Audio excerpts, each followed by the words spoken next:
നമസ്കാരം. കുറേ നാളുകൾക്ക് ശേഷമാണ് ഒരു അൺബോക്സിങ് വീഡിയോ ചെയ്യുന്നത്. അപ്പോൾ ഒരു അൺബോക്സിങ് വീഡിയോ കണ്ടുകളയാം. ഒരു സ്പെഷ്യൽ ഐറ്റമാണ്. ഇന്ത്യൻ പോസ്റ്റൽ ഡിപ്പാർട്ട്മെൻറ്റ് പുറത്തിറക്കിയ ഒരു സ്പെഷ്യൽ സെറ്റാണ്. ഇതിറങ്ങിയ സമയത്ത് അത്യാവശ്യം നല്ല വിലയായിരുന്നു. 1500 2000-നൊക്കെയാണ് വിട്ടിരുന്നത്. അതിൻ്റെ 2 സെറ്റാണ് എനിക്കിപ്പോൾ കിട്ടിയത്. അപ്പോൾ അതിൻ്റെ ഡീറ്റെയിൽ ഒന്ന് കാണാം. ശ്രീ രാം ജന്മഭൂമി ടെമ്പിളിൻ്റെ കോമമറേറ്റീവ് സ്റ്റാമ്പുകൾ പുറത്തിറക്കിയുണ്ടായി. ഷീറ്റ്ലെറ്റ് പോലുള്ളതും അതുകൂടാതെ തന്നെ ഇങ്ങനത്തെ വളരെ സ്പെഷ്യലായിട്ടുള്ള സെറ്റുകൾ ഗവൺമെൻറ് ഒഫീഷ്യലായി പുറത്തിറക്കിയതാണ്. നിങ്ങൾക്ക് കാണാം, നല്ല കട്ടിയുള്ള ഹാർഡ് ബോർഡിൽ നിർമ്മിച്ചിരിക്കുന്ന ഒരു ബോക്സാണ്. ഈ ബോക്സിനുള്ളിലാണ് അക്രിലിക്കിൽ നിർമ്മിച്ചിരിക്കുന്ന സെറ്റുള്ളത്.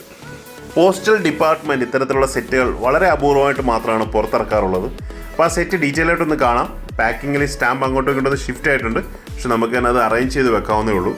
ഇത് സാധാരണക്കാരായിട്ടുള്ള ആളുകൾ വാങ്ങിക്കും. അവരുടെ വീട്ടിൽ പൂജാമുറിയിലൊക്കെ വെക്കാൻ ഇതിനൊരു സ്ഥാനമുണ്ട്. അതുകൊണ്ടാണ് ഇത് ഹാങ് ചെയ്യാവുന്ന രീതിയിൽ, ആണിയിൽ തൂക്കിയിടാവുന്ന രീതിയിലും, അതുപോലെ തന്നെ ഇതൊരു ത്രെഡ് കൊടുത്തിട്ട് ടേബിളിലൊക്കെ വെക്കത്തക്ക രീതിയിലുമാണ് ഇത് ചെയ്തിരിക്കുന്നത്. ഒരുപാട് ആളുകൾ ഇത് വാങ്ങിയിരുന്നു. ഇത് സ്റ്റാമ്പ് കളക്ടേഴ്സ് മാത്രമല്ല, സാധാരണ ആളുകളും ഇത് ഒരുപാട് വാങ്ങിയിരുന്നു. അതുകൊണ്ടാണ് ഇതിങ്ങനെ സ്പെഷ്യലായിട്ട് അവർ ഇറക്കിയത് തന്നെ. ഒരുപാട് ആവശ്യക്കാരുണ്ടാവും എന്നറിഞ്ഞുകൊണ്ടാണ് ഇത്ര സ്പെഷ്യലായിട്ട് അവർ ഇറക്കിയത്. ഇത് 1500-2000 രൂപയ്ക്കൊക്കെ ആയിരുന്നു ആദ്യകാലത്ത് കൊടുത്തുകൊണ്ടിരുന്നത്, ഇറങ്ങിയ സമയത്ത് കൊടുത്തുകൊണ്ടിരുന്നത്. ഇച്ചിരി കുറച്ച് റീസണബിൾ ആയിട്ട് കിട്ടിയപ്പോൾ ഞാൻ 2 സെറ്റ് എടുത്താണ്. ഈ രീതിയിൽ ആ ഒരു ത്രെഡ് അതിന് പുറകിൽ വെച്ച് കഴിഞ്ഞാൽ നമുക്ക് ഇങ്ങനെ ടേബിളിൽ സ്റ്റാൻഡ് പോലെ വെക്കാൻ സാധിക്കും.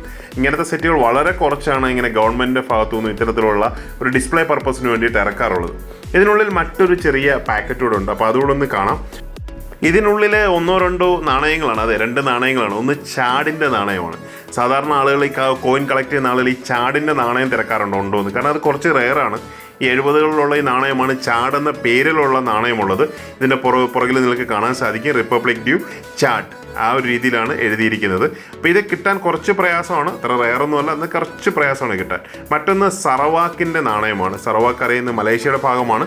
പണ്ട് സറവാക്ക് ഒരു സെപ്പറേറ്റ് രാജ്യം പോലെയായിരുന്നു. നമ്മളതിൻ്റെ കറൻസിയും നാണയമൊക്കെ സെപ്പറേറ്റ് ആയിട്ടാണ് കണക്കാക്കുന്നത്. അപ്പോൾ അങ്ങനെയുള്ളൊരു നാണയമാണ് ഈ കാണുന്നത്. അടുത്തതായിട്ട് ഒരു കറൻസിയാണ്, പോർച്ചുഗലിൻ്റെ ഒരു കറൻസിയാണ്. ഇതിനൊരു പ്രത്യേകതയുണ്ട്. ഇതൊരു സെൻറ്റാണ്, സെൻറ്റ് ആൻ്റണി. ഈ കറൻസിക്ക് കുറച്ച് ഡിമാൻഡുണ്ട്. കാരണം ഇതിലൊരു സെൻറ്റിൻ്റെ പടം ഉള്ളതുകൊണ്ട് തന്നെ കുറച്ച് കൂടുതൽ ആളുകൾ കളക്ട് ചെയ്യാറുണ്ട്. ഇതിന് പുറകിലുള്ള സെൻറ്റിൻ്റെ പേരിൽ തന്നെ ഉള്ളൊരു ചർച്ചിൻ്റെ പടമാണ്. അതിൻ്റെ ഡീറ്റെയിൽസ് കൊടുത്തിട്ടുണ്ട്. പിന്നെ ഒരു പാക്കറ്റ് കൂടെ ഉണ്ടായിരുന്നു. ആ പാക്കറ്റ് കൂടെ ഞാൻ നിങ്ങൾക്ക് വേണ്ടി തുറന്ന് കാണിക്കുകയാണ്. ഈ പാക്കറ്റിനുള്ളിൽ 2 നാണയങ്ങളാണ് ഉള്ളത്. ഈ 2 നാണയങ്ങളും ട്രാവൻകൂറിൻ്റെ നാണയങ്ങളാണ്. ട്രാവൻകൂറിൻ്റെ നാണയങ്ങളിൽ വളരെ പ്രത്യേകതയുള്ളൊരു നാണയം ഇതിലുണ്ട്. പക്ഷേ അതിനൊരു ചെറിയ പ്രശ്നം, അത് ജ്യൂബിലറി അല്ലെങ്കിൽ മാലയിലൊക്കെ ഇടാൻ വേണ്ടി അതിൽ 2 ഹോൾ ചെയ്തിട്ടുണ്ടായിരുന്നു.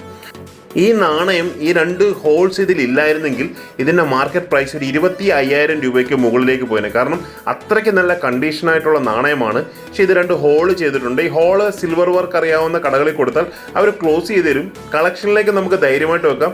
100% ജെനുവിൻ ആയിട്ടുള്ള 1889 AD ഡേറ്റ് അല്ലെങ്കിൽ ഇംഗ്ലീഷ് ഡേറ്റ് പ്രിന്റ് ചെയ്തിരിക്കുന്ന നാണയങ്ങൾ ഈ 1889 മാത്രമേ ഉള്ളൂ. അതിനുശേഷം ചക്രത്തിൻ്റെ നാണയമാണ്. ബാലരാമവർമ്മ മഹാരാജാവിൻ്റെ തലയോടുകൂടിയ തലച്ചക്രം എന്ന് പറയുന്ന നാണയം അൺസർക്കുലേറ്റഡ് കണ്ടീഷനിലാണ്. ഇതിൻ്റെ മാർക്കറ്റ് പ്രൈസ് ഒരു 5000 മുതൽ 7000 രൂപ വരെയാണ്. ഗ്രേഡ് ചെയ്തൊരു MS-64 65 കിട്ടിയാൽ 15,000 മുതൽ 20,000 രൂപ വരെയൊക്കെ മാർക്കറ്റ് പ്രൈസ് വരാവുന്ന ഒരു നാണയമാണ്. അപ്പോൾ കുറച്ച് സാധനങ്ങൾ പരിചയപ്പെടുത്തി. വീഡിയോ കണ്ട എല്ലാവർക്കും ഒരുപാട് നന്ദി.